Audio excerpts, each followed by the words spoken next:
The Leafs, they only have 8 regular season home games after tonight when they host the defending Stanley Cup champions, the Florida Panthers. Both of these two teams, they're fighting it out for number 1 in the Atlantic Division. Tight game, low scoring, hard hitting. Yeah, I think it's going to be playoff style. I don't expect it to be different. It's going to be a mini playoff atmosphere at Scotiabank Arena, with the Leafs hosting the Panthers in their first of 3 games against the team in less than a month. The Leafs are just 1 game back of the Panthers for first in the Atlantic Division. You look at the standings and where we're at, where they're at. So, it's a big game. It's, first place right there. And you play Florida, it's always going to be a hard game. That's just the style they play. They're in your face. They don't give you much room out there. So it's going to feel like a playoff game. Thursday night's game is the team's annual Women's Celebration Night. And earlier this week, team's assistant GM and Hockey Hall of Famer Hayley Wickenheiser spoke to a group of U13 female hockey players who are participating in the Little NHL tournament. What is the message you hope they take away from this? It's just really to, they're in the church of hockey here at Scotiabank Arena, and just to expose these girls to the opportunities that are out there for them.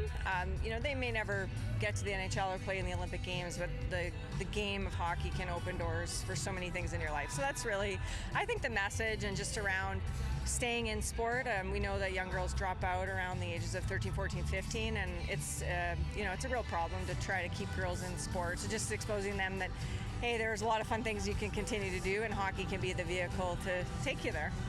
Leafs on the ice tonight. Last night, the Raptors were on the hard court, where one of the newest Raptors, Jared Rhoden, had a career night. It was his 2nd NBA career start, but he had a career high in steals, rebounds, and points, and he did this all in front of one of his childhood basketball idols, that being Vince Carter, who was on the broadcast.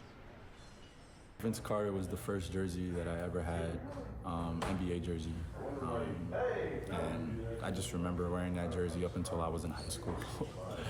And somebody that I just really used to look up to. I used to idolize his game, just how he approached his life. And just to be a Toronto Raptor, for him to be calling the game where I have my career high and showcase what I can do is just a real full circle moment, and something I'll never forget.